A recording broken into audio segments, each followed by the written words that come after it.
And if I told you that Ferrari, in his search to innovate, could have designed a car that does not know how to stop?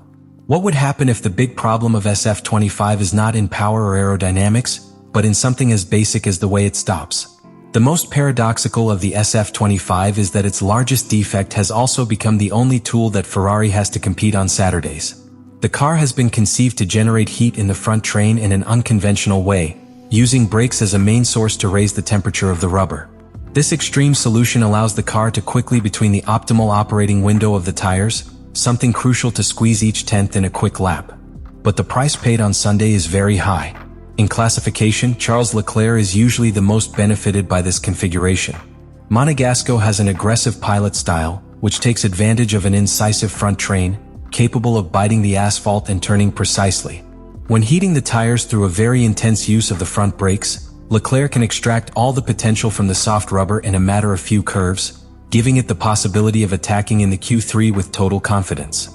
That same characteristic also allows Lewis Hamilton to approach his times, although the British, with a more progressive and less aggressive style in the brake, needs to constantly adjust his way of entry into curve to maintain the correct temperature on the front axle.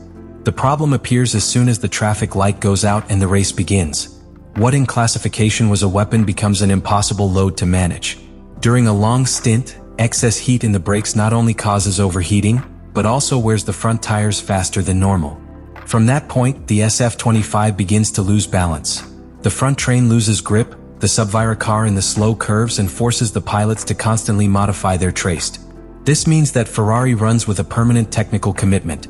Either it fits to shine on a Saturday and suffer on Sunday, or resigns a discrete classification to protect degradation in the race. The authentic heart of Ferrari's drama in 2025 is not in aerodynamics, even in the pull rod radical suspension, but in a thermal dilemma that engineers failed to solve. The SF-25 has been designed with a brake cooling concept that, far from giving them flexibility, has pushed them to live at the limit every weekend. Ferrari faces an engineering decision that seems impossible to balance: close cooling ducts to accumulate heat in classification, or open them to protect the system during the race. And the most serious thing is that either of the two elections exposed a fundamental weak point. When Ferrari chooses to close the front ducts, the car wins an extra temperature in the tires just when he needs it most, in the round of classification. This additional temperature allows them to bite the asphalt from the first curve, and that the car has an incisive, vital turn to fight with McLaren or Mercedes. But that adjustment, which lasts a few turns, becomes a thermal suicide when the race arrives. With the passage of the laps, the brakes reach temperatures that easily overcome safe ranges, which not only compromises the durability of the pieces, but also causes the front tires to suffer chronic overheating. The result is a car that becomes increasingly clumsy in the passage through curve, with a front train that loses efficiency back after return. On the contrary, if Ferrari decides to open the brake ducts to avoid this overheating in the race, it runs into another equal problem. The front tires do not enter the classification operating window. This condemns Leclerc and Hamilton out from grade-delayed positions, which automatically limits its podium options on Sunday. In a modern Formula One, where the differences are minimal and the dirty air makes almost impossible to advance, that initial handicap is practically a sentence. The direct consequence of this architecture is that SF-25 is not an adaptable car. Do not accommodate different piloting styles or different track conditions.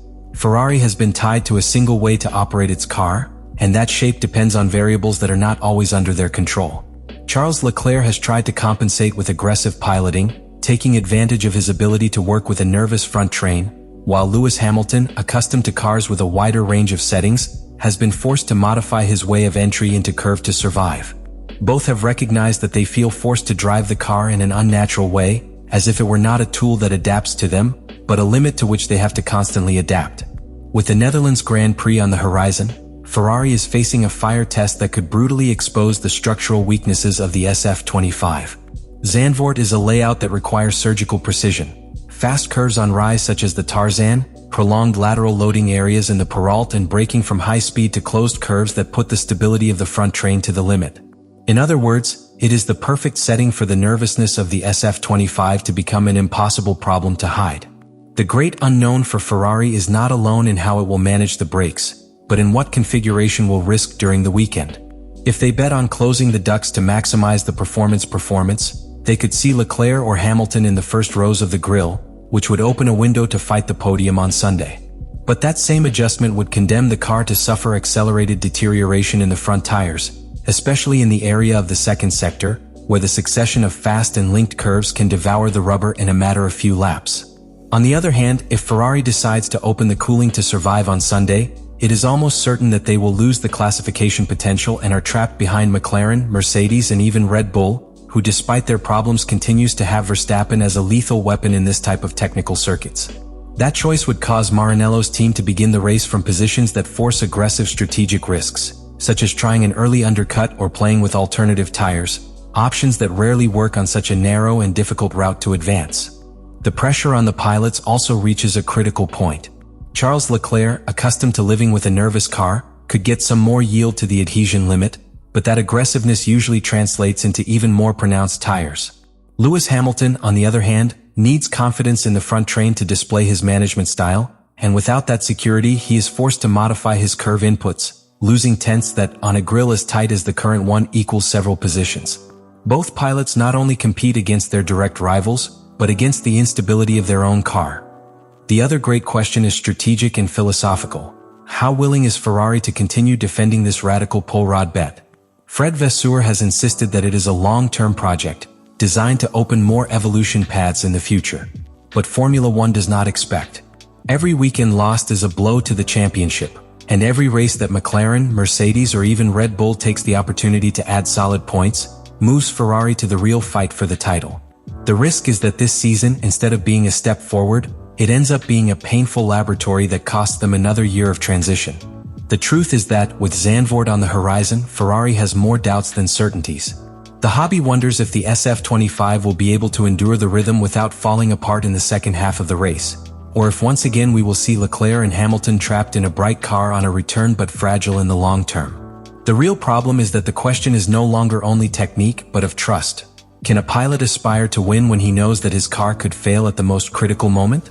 That is the doubt that Ferrari leads to the Netherlands, and the answer could define not only its weekend, but its entire 2025. Ferrari is not facing simply a problem of tuning or adaptation to a new regulation. What lives with SF-25 is a much deeper, almost existential dilemma.